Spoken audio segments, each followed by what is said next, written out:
So something that's kind of been going around Twitter, in our own message groups, a bit of frustration, you would say, with Florida and their lack of aggression, did not mean to rhyme there, in the portal. You look at Miami, who seemingly is the team that's going to land Darian Mensah. Like, I don't think that's really much of a question. And you're starting to get Gator fans who are a bit upset that we aren't going around and, tampering to get like a Darian Mensah type. Now, I think it's specifically Darian Mensah that gets people riled up because Mensah was at Tulane with John Summerall, Joe Craddock, the QB coach. Like, he was with them. He was their guy.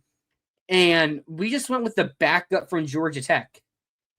And Miami's going and tampering to get Darian Mensah. So, I want to get your quick opinion on that. Well, yeah, I mean, first of all, Florida, I mean, it seems to me like Florida probably tampered to get Eric Singleton. So I don't think it's not like, to me, it doesn't seem like it's like they're not doing it at all. But I mean, I get where people are coming from. And I've seen, especially in the context, because one thing we haven't talked about, Florida in the top 4 for Elijah Haven, one of the top 2027 quarterbacks. Yes. I've seen a lot of people say, kind of in relation to that, why would you pay $3 million for a high school kid who may not be good and may leave when you could go get a sure thing for double that? I mean, I think there's a point to be made there. I mean, people point at Miami's strategy. They've done it 2 years in a row with Cam Ward and Beck. I mean, I'd push back on that a little bit because Cam Ward was a first overall caliber player and they still lost 2 games and missed the playoffs. And I mean, Beck's got him there. They might get it done tomorrow night. But I also don't think, I think you could have swapped Beck for a not $4.5 million quarterback. And I'm not sure you get a massively different outcome. I agree. So, I mean, I think there's a time and place to do that kind of thing. But frankly, I don't think that time and place is year one when you just have a lot of needs on the roster you need to fill. Like when you're a quarterback away from a championship run, yeah, go pay $6 million to get a quarterback. I just don't think that's where Florida was at right now, even though that's where obviously people want Florida to be. So you mentioned Haven and everything. I think something that's worth noting. So we take Philo. Philo is Faulkner's guy. This wasn't our boosters. This wasn't the coaching staff cheaping out on a quarterback. Like, if they had someone who was a lot more proven in the portal, that was his guy. Like, if Haynes King had, probably not Haynes King based on what I've heard, but if there was another guy like that they had that was proven, or, a former 5-star, and they brought him over here and they paid him a bit more, like, they would have paid him a bit more money. But, you bring in Philo. Philo's I doubt he's just one and done. I mean, if he's one and done good, he would have to be incredible to be one and done. Yeah. But yeah, if he's one and done good, we're probably talking about us as a playoff contender there. But you're probably getting Philo for multiple years to where you can bring in that other QB, that 5-star freshman. I also have a pretty good feeling that we're going to see that the QB market in the recruiting ranks is going to drop. I think you look at Elijah Haven's top 4: Florida, Georgia, Auburn, Alabama. Now, I think Auburn, you could argue. I think there's an argument that those 4 schools aren't teams that are going to be the ones that, like Oregon, Miami, Texas, like the ones that are like, oh, they're paying the top dollar, even though he is the number 1 quarterback. And I mean, you can see it with Auburn, and I'm pretty sure their boosters even said that they're going to start paying based on production, which, it's not like fully true. They're obviously going to pay for recruits, everything like that. But like, I wouldn't expect to see Auburn going out and paying this 5-star QB $5 million like you would for a transfer QB like a Sorsby or Levitt's getting. So I do think we will see a drop in the market a bit for these QBs. And I think that could just be, 1, the teams going after them, like I mentioned with Oregon and Miami. And 2, these programs realizing, like, okay, I mean, just look at us. Look how much money we just paid DJ Lagway to go and statistically be one of the worst QBs in college football. Like, if we go out and do that exact same thing where we're paying him that same percentage, well, I mean, the chances that it messes up again are decently high. Yeah, 100%. I mean, I think that was a really interesting point you made about Haven's top 4, because while the Miamis and the Oregons and the Texas Techs of the world are doing that, the schools that Florida measures itself against in the SEC, I guess, except LSU now because of the way Lane's approaching it. But, Georgia, Alabama, even Texas to a major degree, they don't really build that way. They are very much, we go get elite high school recruits and we supplement positions of need in the portal. And especially, I mean, Kirby has really not been a portal quarterback guy at all. He's been a homegrown, development, and it's worked out pretty well for them. Same with Alabama. I mean, Bama has some portal guys, but like Austin Mack was a Washington recruit DeBoer brought with him. Doesn't really count in my opinion. Ty Simpson, had been there for years. Keelan Russell, a high school guy. So, I think there's something to be said for that. It boils down to, is Sam Leavitt worth $6 million? Is Brennan Scoresby worth $6 million? Like, if there's a guy, like if there's an elite player, and I mean, Mensa's the one I think might be worth paying. But I mean, to get him out of his Duke deal, it sounds like Miami, all told, is going to be spending like $10 million at least here. So that's the rumored deal, but I'm also hearing they might not have to. They might have a workaround. I don't really know. I mean, this one's going to court, and I think we're finally going to get the like test of our contracts actually enforceable here. I think this is kind of going to be the one where we figure it out a little bit. Because Damon Williams, who I also think would have been one of the few QBs worth a high price tag, decided to stay at Washington, probably to avoid all of that court stuff, to not have to deal with that. But it's going to be interesting to see what does happen with like Mensa and how these contracts, how they figure them out.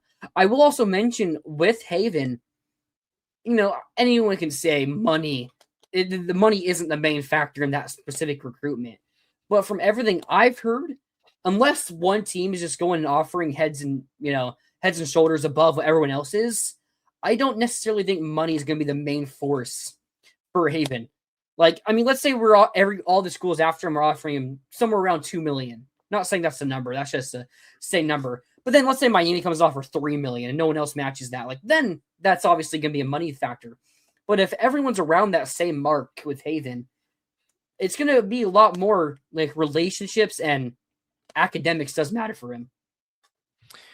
Yeah, and I mean, look, I think, everyone says just go get the hot portal quarterback. I still think the results with that are kind of hit or miss. I mean, people will point at Fernando Mendoza, but it's not like Fernando Mendoza was like the Sam Leavitt of last year's portal class. Like he was up there. I mean, Georgia was interested, Miami was interested. He had suitors, but he wasn't like the premier portal recruit, but he's obviously been the best one. But it's just like, I don't know, a lot of times these don't work out too. And I think you find yourself in a tough cycle where, what's up? I mean, I have it right here. What is this thing doing? I have it right here. You look at the top QB transfers. Nico, number 1. Did that work out? I wouldn't say so. Carson Beck. I think TBD a little bit, but yeah. Okay, but like him as a number 1, obviously Mendoza was a lot better. Yeah. But like Carson Beck, number 2, like obviously they're in the natty, but like, is Carson Beck that worth it of the prospect? I mean, again, don't think so. They had a better quarterback last year. Yep. And didn't get there. So I don't know. And John Mateer was pretty bad this year. And then it's Mendoza. And then JKS, who's a true freshman, who was a weird thing with Oregon and them. Yeah, that was a Dallas. And then it was Luke Kromenhoek. From FSU. Like, I mean, then Mensa underranked, as we mentioned, and like Murphy, we even like Mark Gronkowski. I mean, he ended up at Duke. Like, there's a reason he ended up at Duke. He wasn't like. I mean, Duke paid him a lot of money. They did pay him a lot of money, but it's not like there are not other schools that could have paid $4 million if they thought Mensa would be the best quarterback in the ACC, which he was this year. So, like, if you look at the top QB transfers, like, I don't think Nico should be paid, was the best QB there that should have been paid a lot of money, or Beck or Mateer. Like, it's Mendoza. And Mendoza's the only one who really ended up working out like that. Obviously, JKS, as I mentioned, but that was a different type of scenario. Yeah. No, I think with the quarterback recruiting specifically, again, I think it really is as simple as that's just not a position where it was worth it. I think especially in this class and just this situation with where Florida's at in their rebuild just didn't really make a lot of sense. I think the aggression argument is more valid when you talk about some other spots, when you talk about cornerback, when you talk about the defensive line. Like, and at that point, sorry, what's up? I think I also want to start somewhere else, actually. I want to start at left tackle. So Jordan Seaton, in particular, enters the portal, was someone that Florida, was really high on his recruiting board when he was coming out of high school. And at one point, it seemed like they were going to land him. And he enters the portal. And we're actually mentioned in the initial reports that Florida is one of the teams to watch. I never really thought that. And from what I was hearing, it would have been a big surprise for us to be really in it for Seaton there. But he visited Miami. He's visiting LSU. He's was supposed to visit Texas, but I think that was canceled. But like again, Miami and LSU, they're going after the highest ranked offensive tackle prospect in the portal. But here's one thing that I think matters. Seaton's gonna be paid almost as much as these QBs are being paid. Mm-hmm. And this is for a 1-year deal. And it's like, you look at our current portal class and it's like, oh, wow, you go get that certified left tackle. Is it worth it for a 1-year deal to pay $4 million for a left tackle? Well, and this is more of a legit question than a criticism. Is he that certified left tackle? I mean, super talented guy. Is he that good? Like genuinely. I mean, I didn't watch a lot of Colorado this year. So we look a lot. I mean, Twitter, it's all over Twitter, PFF grades, where it's like, oh, well, this guy sucks because his PFF grade was bad, or this guy's really good because his PFF grade was really good. Jordan Seaton's PFF grade was 66, which isn't bad. Now, but here's the thing: he was actually like ranked in his PFF pass blocking was like an 82, which is pretty good, but his run blocking is in like the 50s. Like he was a really bad run blocker, and it's like Austin Barber had I think his PFF grade was like an 82 overall. And it's like, if you ask people, would you rather have Jordan Seaton or Austin Barber, they would say Seaton because he was a 5-star. Yeah. But like, again, it's PFF. You can't take everything from PFF. But there's going to be a lot of people who will use PFF for someone who was a 3-star. But then if you're a 5-star, it's like, oh, that PFF grade doesn't matter. No, it's really funny that you say that because I was literally about to say, like, do people really think Florida should be spending $2-3 million, maybe more, on a guy who is at least, as far as he's proven, less proven than Austin Barber? Like, that's literally what I was going to say. And I mean, I think Austin Barber was, maybe not elite, but I mean, being a above average starting tackle in the SEC is a valuable thing. Like, if Barber had hit the portal, like in this market, but last year, if Barber hits the portal, he's drawing similar money, I think. Yeah, so, Barber's drawing a ton of money. Yeah. I also think it's worth mentioning getting 1-year rentals for an offensive line just seems to not work out. It's more about continuity. Now, if we go out into the recruiting class and we don't sign like that many good offensive linemen, like if we don't sign a highly rated guy or a couple of highly rated guys, and we just cheap out on the recruiting end, which I don't expect, on the offensive line, then you can complain. But if we go out there and, we sign, maybe a 5-star or a couple of top rated guys on that in the recruiting ranks there on the offensive line, then I think it's just apparent that they know that, okay, it's year one, you bring continuity, you have a lot of production on the interior, and you know that you're probably going to be a bit down at the tackles. Hopefully you can scheme around that, or maybe one of those guys like a Yeon Boyer or a Mika Ogorji end up stepping up or something like that. But like, it's pretty likely that the transfer portal isn't going to solve your problems on the offensive line. So just save it, spend it in the recruiting ranks. And then I think you can have that panic if we don't spend it on recruits. But right now, from everything I've seen, everything I've heard, I think we're going to probably have our best O-line class since No. Yeah, I mean, because if you don't, like, if you're not investing it in the recruits and you're not recruiting high-level blue-chip offensive line guys, that's a failure of the staff, ultimately, because that was the entire selling point. That's the entire selling point of Troutwine, is the way he's going to recruit and the way he's going to develop the position. Because again, it's really tough. Now that we've had a few years of like real open season in the transfer portal, there's a few examples of heavily portaled offensive lines working. I'd say there's vastly more examples of heavily portaled offensive lines not working. And like you said, the 1-year rental, like, best case scenario, it works. And then that guy moves on and you're still in a position where you're not recruiting and developing. So you have to hit that, roll the dice again on a transfer. And again, it's just very hard. Like, it's hard to project offensive linemen in the portal. They don't, it doesn't always translate the way you think it will. I mean, there's a perfect example with two other SEC teams where LSU, they go in portal, 2 of the top 6 offensive linemen in the portal. Their offensive line was bad last year. Yeah. And Auburn, they had 3 4-star transfers in the portal, and their offensive line was pretty bad last year. Yeah. FSU Yeah, the only had thing two I'll highly say rated is ones as LSU well. did have to replace a lot of starters, to be fair. Yeah. So it was probably always going to take a step back. But yes, it did not really work for them. No, I mean, that's kind of my point. Like, just trying to replace everything in the portal just with the offensive line and spending extra money probably isn't going to work. And I think you look at this year's rankings and who these players are committed to. Here, let me get to the offensive line. I'm stuck in quarterback. There we go. Offensive line transfer rankings. So Jordan Seaton's number one. Now, Jordan Seaton's going to end up going somewhere big time. I think there's a difference to that, just getting that. I mean, Seaton's probably going to be projected as like a first round pick and everything going to next year. But then you look at these next players. Okay, Ole Miss. Okay, so Texas, Kentucky, South Carolina, Kentucky, Indiana, Oklahoma, Arkansas, FSU, Washington, Kentucky, Nebraska, TCU. Like a lot of the top O linemen went to like mediocre schools, you could say. And it's very sparingly where you'll see like a big team, like a A&M. I mean, LSU's in there technically. There's one Texas there, like, and whoever gets Seton, Miami, LSU, or wherever he goes, like, a lot of the top guys or highest ranked guys went to, they probably went a bit cheaper to these lower tier schools because the top tiers know, like, hey, if I'm trying to replace the entire offensive line, it's really not going to work through the portal. So might as well not overspend there. No, it really is kind of the same dynamic you see in the NFL. Like elite offensive linemen don't really hit free agency all that often. Like teams don't let them go. And good teams are going to pay their offensive linemen.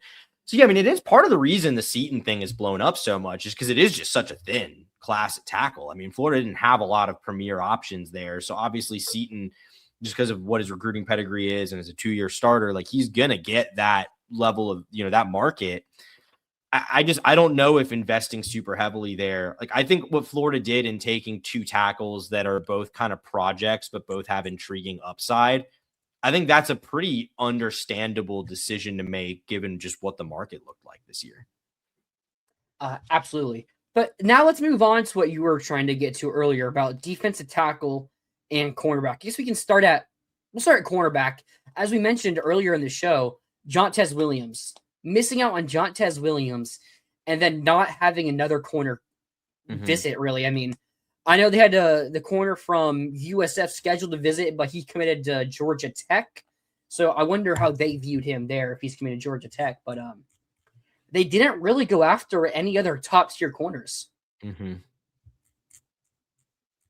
Yeah, I mean, you kind of wonder in retrospect – because obviously it seems like what happened is Florida was in on Jontez Williams and then USC came in and dropped a bag that Florida didn't want to match.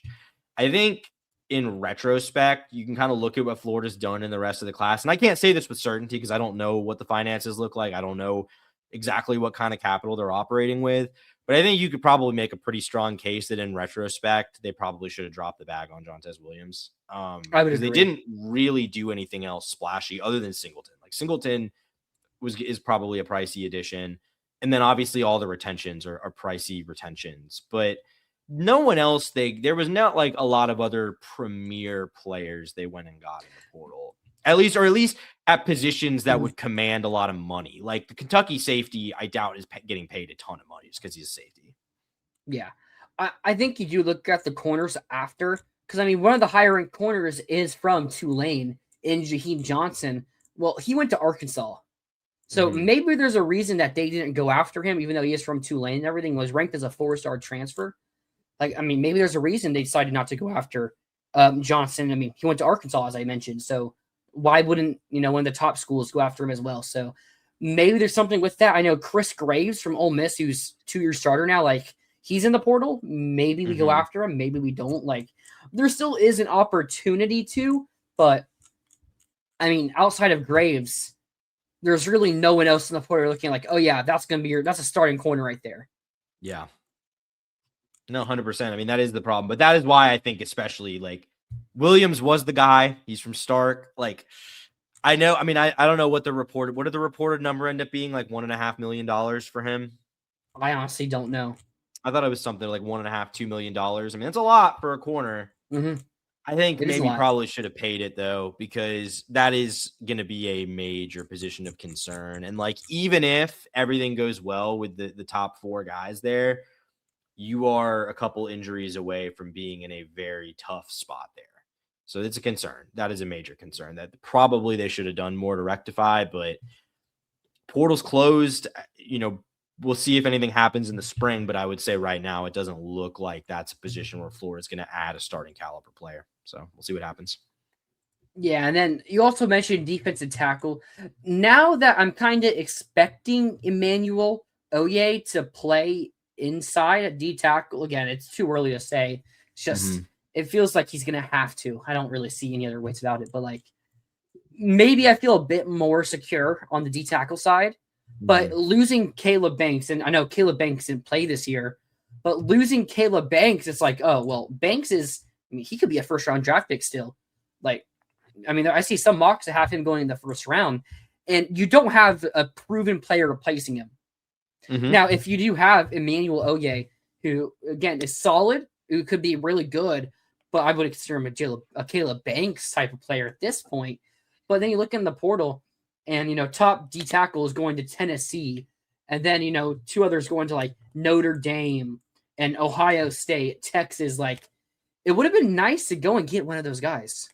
It is interesting. It does kind of just bring us back to like the broader discussion of Summerall being a defensive guy, but the positions that Florida was most aggressive at were offensive. I mean, all the receivers they got and just hosted, taking 2 really good running backs in addition to keeping Baugh. And, interesting because like Jacoby Jackson going to Ohio State, which that's interesting. Pretty surprising to me, but but just kind of an aside there. But no, I mean, you were aggressive at running back, aggressive at receiver. I don't want to say aggressive along the offensive line, but I mean, you did take a starting caliber guard. You did take a starting center, or at least starting guard in Harrison Moore. You took 2 potential starters at tackle. So I mean, it really was, defensively, they kind of, I don't know if they just didn't like the market, didn't like the money these guys were commanding, didn't like the guys themselves, or just feel that confident in what they retained on defense. But it doesn't really feel like they made many positions on defense outside of safety a priority, because safety and nickel, you had to do it. Like, you didn't have guys there that were. Well, last year we said that about safety as well. That's true. They didn't. But I mean, you literally have to, because Castell's gone now. And Gates and Denson. Wait, yeah, Gates and Denson are gone as well. So you kind of had to do it. Hey, you know who's in the portal? DeAndre Robinson. Wow. Okay. Both he and safety. Greg Smith. Smith was a one and done at UNC, both he and Robinson. Interesting. I mean, at this point, he's 6'4", 315. I would take DeAndre. I would take a flyer. I mean, yeah, buying low on him, sure. I mean, because again, I think you're mostly going for depth along the defensive line. Like, I think you could, the starting level players there, I think you could convince me it's good enough. But I disagree. I think you have good depth. I think you want a starting level guy there. So how do you see the starting defensive line looking right now as things currently stand? Okay, so I guess the way I'll look at it from outside in, so Jaden Woods, obviously. Then I think you're going to have like a battle with like Cam James, who was good. LJ McCray.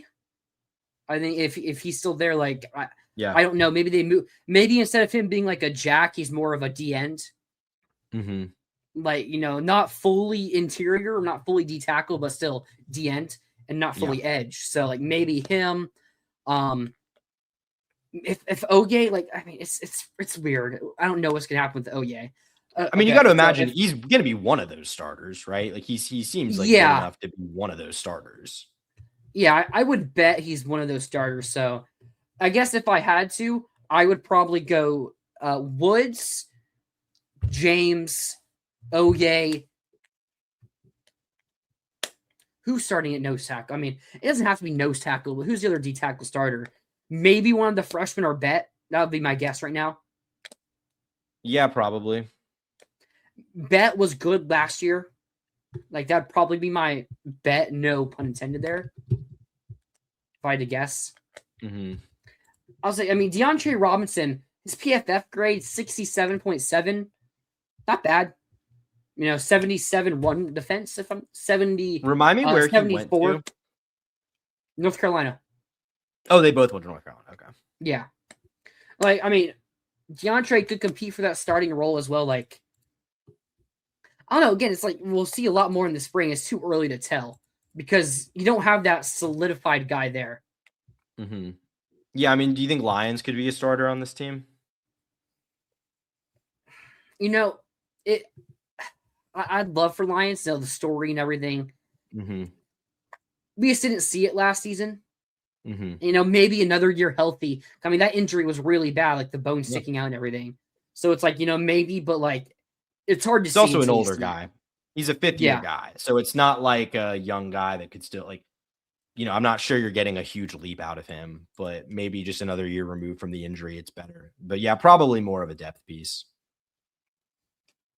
Yeah, I would agree. So yeah, I mean, that's a good point. Maybe you are concerned about missing a starter on the interior. I mean, I don't know if you're getting that at this point, unfortunately. So yeah, I mean, I'd say that's the defense is a concern, I think, for sure. It could be good, but I think you've got a couple spots where there's legitimate major concerns. And I mentioned I'm good about the depth because, again, I mean, if you have your two freshmen, you have Bet, you have Lyons. Let's say two freshmen from last season. I mean, the two sophomores now. You have your one freshman in Gervil. Like, I think that's good. You're probably going to bring in Clinton from Southern Miss, whenever he commits, if he does, assuming he does. But like, I think the depth is good. You're missing the starter, in my opinion. Yeah. Yeah, no, I think that's probably fair.